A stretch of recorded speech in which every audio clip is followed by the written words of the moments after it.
අදත් ඔයාලා මම ආයිබෝවන් කියලා නර්ස් චම්පි channel එකට පිළිගන්නවා. අද ඇත්තටම මම ගොඩක් කාලෙකට පස්සේ තමයි මේ විදිහට වීඩියෝ එකකින් ඔයාලත් එක්ක එකතු වෙන්නේ.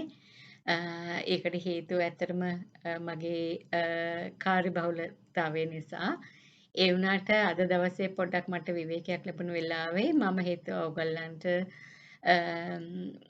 තව වැදගත් වෙන තොරතුරු අරගෙන මේ වීඩියෝ එකෙන් එන්න. ඇත්තටම මම මගේ පරණ වීඩියෝ වල කමෙන්ට්ස් ටිකක් බැලුවම මට මතකයි එක තැනකදී ඔයගොල්ලන් අහලා තිබ්බා UK නර්ස් කෙනෙකුට සැලරි එක කොහොමද ඒත් එක්කම මෙහි ජීවත් වෙන්න කොච්චර වියදමක් යනවද කියලා.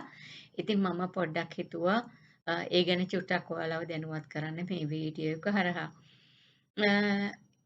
අපි ඔයාලා ගොඩක් වෙලාවට දැන් දන්නවා ඇති මේ අවුරුද්දේ 2023-24ට අලුතෙන් නර්සස්ලාගේ පේ ස්කේල් එක වෙනස් වුණා රිවිව් කරා.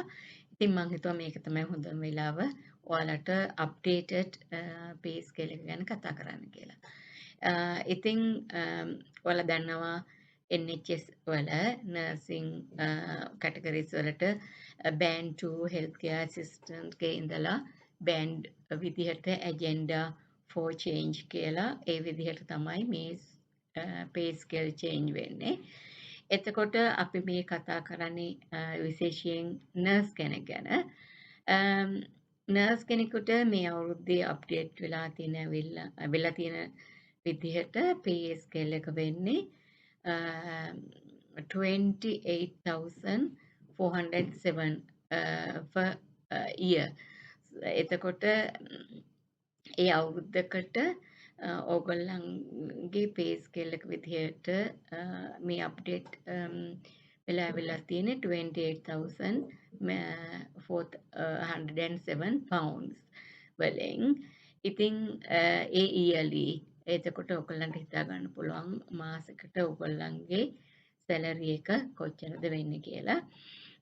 එතකොට ඔතන මතක තියාගන්න ඕන කාරණේ තමයි ඔය කියන්නේ ඊයර්ලි පේ ස්කේල් එක. අපිට එතකොට අපිට ඔයගොල්ලන් අවුරුද්දේ සැලරි එක මාස 12න් බෙදලා මාසෙකට ඔයගොල්ලන් රෆ්ලි බැලුවොත් ඇත්තටම ඒ ගාන නෙවෙයි අපිට අතට හම්බ වෙන්නේ. අපි හිතමු එහෙම ඔයගොල්ලන් බෙදලා ආවහම අපිට 2500ක් පවුන්ඩ් 2500ක් කියලා හිතෙන්නේ. මම මේ හරියටම ගණන් බලලා නෙමෙයි කියන්නේ නිකන් 2500ක් කියලා අපි හිතමු කියලා. එතකොට ওই 2500 ඔයාලට අතට ලැබෙන්නේ නැහැ. ඒ ඔයගොල්ලන්ගේ හම්බ වෙන සැලරි එක විදිහට අනුමත ගන්න. however ඔයගොල්ලන්ගේ ඒ සැලරි එකෙන් ඔයගොල්ලන්ගේ NI නම්බර් එක national insurance එකට contribution එකක් කැපෙනවා. ඒත් එක්කම ඔයගොල්ලන් NHS pension එකට ඔයගොල්ලන් join වෙලා නම් ඒකට percentage එකක් වැටෙනවා කැපෙනවා. ඔයගොල්ලන් join වෙනකොට ඔයගොල්ලන්ව ඒ NHS pension scheme එකට සම්බන්ධ කරගන්නවා ඔයගොල්ලන් කැමති නම්. එතකොට ඒකේ percentage එකක් ඔයගොල්ලන්ට ඔයගොල්ලන් කැමති විදිහට ඒගොල්ලන් ඩිඩක්ට් කරගන්නවා පේ එකෙන්. ඒත් එක්කම ටැක්ස් අපි earn කරන ගානට percentage එකකින් අපිට ටැක්ස් උත් කැපෙනවා. එතකොට ටැක්ස් කැපිලා NI නම්බර් එකට කැපිලා පෙන්ෂන් එකට කැපිලා ඊට පස්සේ තමයි අපිට අපේ පේ එක අපිට අතට හම්බ වෙන්නේ. ඉතින් එක එක්කෙනාට ඒ පේ එක වෙනස් වෙන්න පුළුවන්. දැන් මම කිව්වේ 28,407 කියලා ඒ ස්ටාර්ටින් පොයින්ට් එක. ඔයගොල්ලන් බෑන්ඩ් 5 වෙලා. එතකොට දැන් මේ ඇජෙන්ඩා for change වලදී අපිට මම ඔයිට කලින් ඔයගලන්ට වීඩියෝ එකකදී කතා කරා අපිට අවුරුද්දෙන් අවුරුද්ද pay increment progressions හම්බ වෙන්න පුළුවන් හම්බ වෙනවා කියලා මේ බෑන්ඩ් 5 වල දැන් මේ ඇජෙන්ඩා චේන්ජ් වලට දාලා තියෙන්නේ ඕගොල්ලන්ගේ next pay progression point එක ඉන්නේ after 2 years කියලා. එතකොට ඕගොල්ලන් bottom band 5 පටන් ගත්තා නම් 28000 වල ඉඳලා ඕගොල්ලන්ට 2 years වලින් 30000 වලට මේගොල්ලන් කරලා තියෙන්නේ ඉස්සර yearly වැඩි කරන එක දැන් 2 yearly කරලා however ඒක 2 points එකට එකතු කරලා අවුරුදු දෙකකින් up to 30,000 ගානකට තමයි ඊළඟට ඔයගොල්ලන්ගේ ඊළඟ pay point එකට දාලා තියෙන්නේ අවුරුදු දෙකකට පස්සේ. ඊට පස්සේ ආපහු ඒක band 5 ඉන්න කෙනෙක් විදිහට අවුරුදු දෙකකට පස්සේ mid point එකක් වගේ තමයි.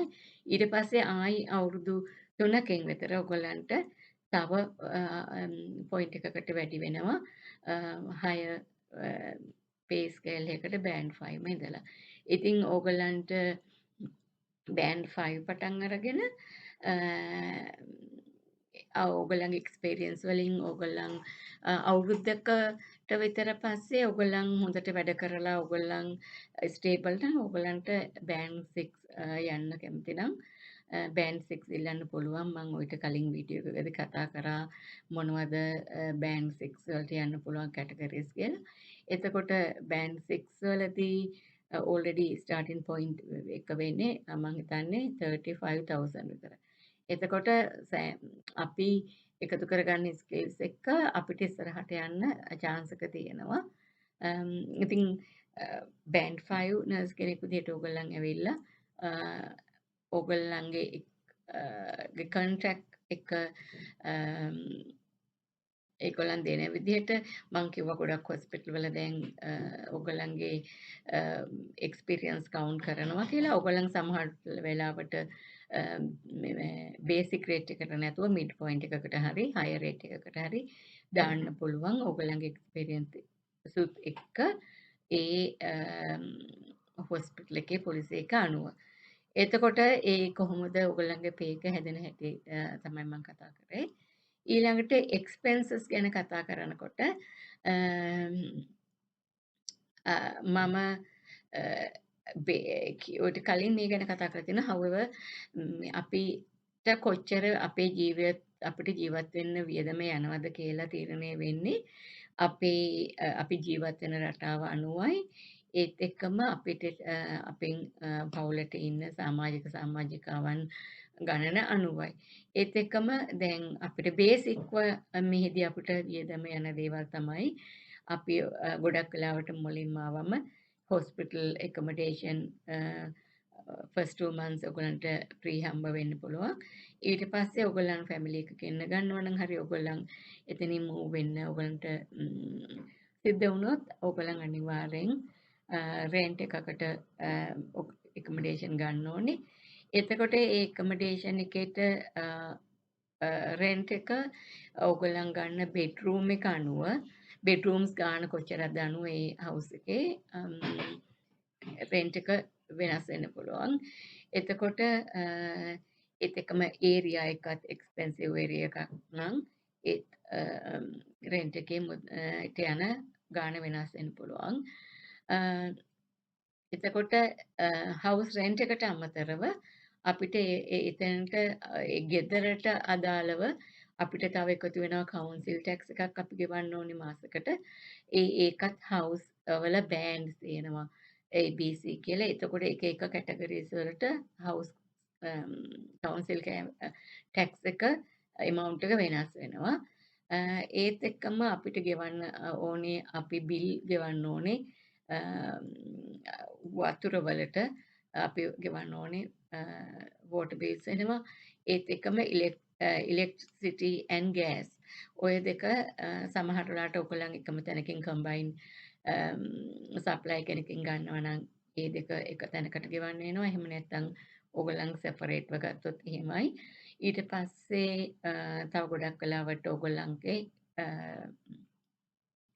ඉන්ටර්නෙට් හරි ලෑන්ඩ්ලයින් ඔය අපිට ඒ බිලුත් අපිට එනවා ඉන්ටර්නෙට් චාර්ජස් විදිහට අපිට ඒ බිල් ටිකක් තියෙනවා. එතකොට ඒ ගෙදරට අදාළව ඊට අමතරව ඉතින් ඕගලන්ට වියදම යන්නේ ඕගොල්ලන් අපි හිතමු ඕගොල්ලන් ට්‍රැවල් කරන විදිය ඕගොල්ලන්ගේ වර්ක් කරන්න ඕගොල්ලන් ට්‍රැවල් කරන්නේ කොහොමද ඕගොල්ලන් තනි කෙනෙක් ඉන්නවා නම් ඕගොල්ලන් පයින් යන දුරක නම් ඉන්නේ පයින් යන්න පුළුවන් ඕගොල්ලන් කිසිම charge එකක් නැතුව ඒ වුණාට ඕගොල්ලන් බස් එකේ යනවා නම් ට්‍රේන් එකේ යනවා නම් එහෙම නැත්නම් ඕගොල්ලන්ට පර්සනල් කාර් එකකින් ඕගොල්ලන් ඩ්‍රයිව් කරනවා නම් එතකොට ඊට ඒකට අදාළව අමතර වියදම එකතු වෙනවා ඒවට. ඉතින් ඕගොල්ලන් දන්නවා කාර් එකක් ගත්තොත් ඕගොල්ලන්ට රෝඩ් ටැක්ස් ඒ කාර් එකේ ප්‍රමාණය අනුව කාර් එකේ එන්ජින් සයිස් එක අනුව ඕගොල්ලන් රෝඩ් ටැක්ස් ගෙවන්න වෙනවා. කාර් එකේ ඉන්ෂුරන්ස් ඒ දේවල් ඒ කාර් එකට අදාළව අපි ලංකාවේ හිටියත් ඒ ගෙවන්න තියෙන ප්‍රමාණය අපිට ගෙවන්න වෙනවා.